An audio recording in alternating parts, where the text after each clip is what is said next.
Componentes de um computador. Um computador típico possui 3 componentes básicos. Unidade central de processamento, memória principal e o sistema de entrada e saída.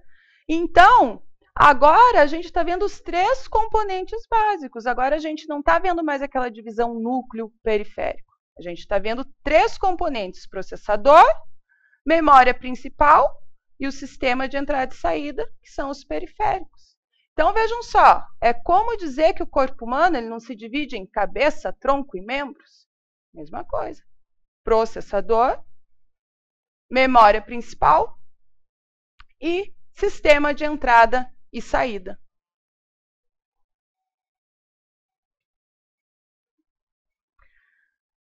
Processador é o coração. Vamos fazer aqui, ó. Que bonitinho, não ficou tão bonitinho. Coração do computador. Meu coração está partido. Tudo bem. Se vocês gabaritar a prova, garanto que ele vai se ajeitar, viu? Então, presta atenção. CPU, processador, coração do computador, elemento indispensável ao uso do mesmo. Então, são circuitos integrados montados em um chip que processa, calcula todas as informações que passam pelo computador. Fisicamente, ele fica encaixado onde? Na placa-mãe. Também vamos falar de placa-mãe daqui a pouco. Mas lembra, fisicamente, ele fica encaixado na placa-mãe. O processador ele pode ser dividido em unidade lógica e aritmética. Então, aqui, unidade lógica e aritmética, onde os cálculos aritméticos e lógicos são realizados. Veja, esse é um conceito importante que vocês têm que saber e que não é difícil. ULA, unidade lógica e aritmética. Lógica, cálculo lógico. Aritmética, cálculo aritmético. Olha que tranquilo.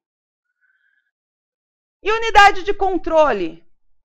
Responsável por gerar todos os sinais que, olha só, controle faz o quê? Controla as operações externas e internas da CPU. Então, a unidade lógica e aritmética, a unidade de controle, são importantes. Você tem que lembrar, unidade lógica e aritmética vai realizar os cálculos lógicos e de aritmética. E unidade de controle vai controlar as operações internas e externas do processador. Conceito simples, conceito que cai bastante. Aí nós temos os registradores. Os registradores eu digo para vocês. A gente tem que estudar, até porque a gente está vendo aqui a divisão, né, do processador, e são essas 3 divisões, mas os registradores já não são tão cobrados. São pequenas memórias velozes que armazenam comandos ou valores que são utilizados no controle e processamento de cada instrução. Então, é uma memória que vai dizer assim, você deu lá um Enter, um Ctrl+C, um Ctrl+V.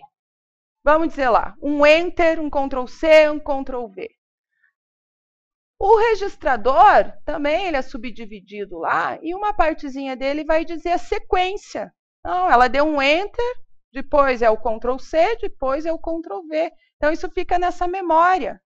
E aí, quando o computador ele fez essas 3 operações, o registrador também lembra lá na memória dele que isso foi feito, não é para fazer de novo. Entendeu? Não é igual quando a gente está lá fazendo arroz e pensa assim, eu pus sal no arroz ou não? Vou pôr de novo e agora? Não, não é assim. O registrador lembra o que foi feito. Tá? Mas o importante aqui é você lembrar de unidade lógica aritmética e unidade de controle. Beleza?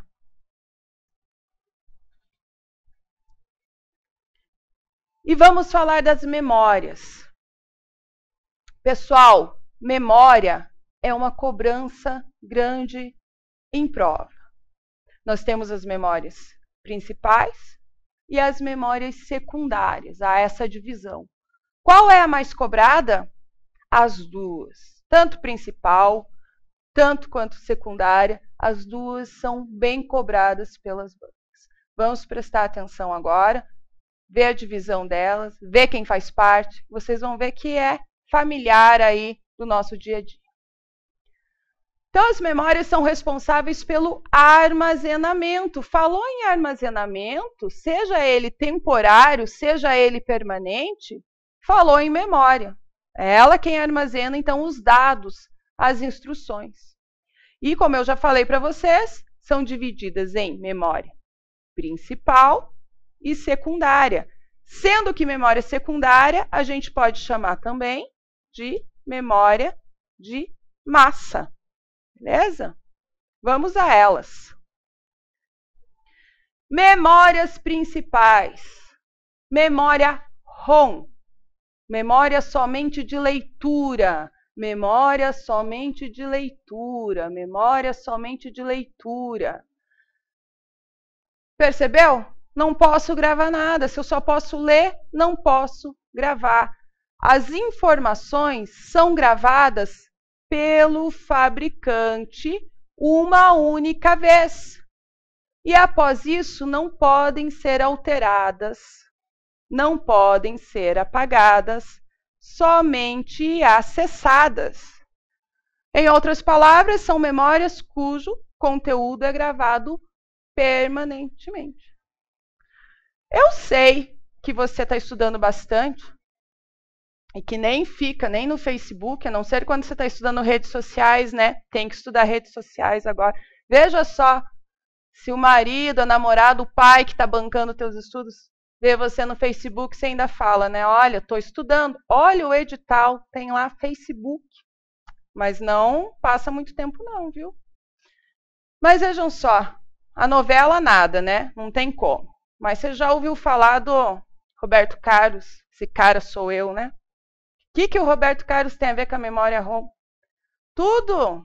Ora, o CD do Roberto Carlos é uma memória ROM. Você compra o CD para agradar a esposa, a namorada, né? Para dizer que esse cara sou eu, não é assim?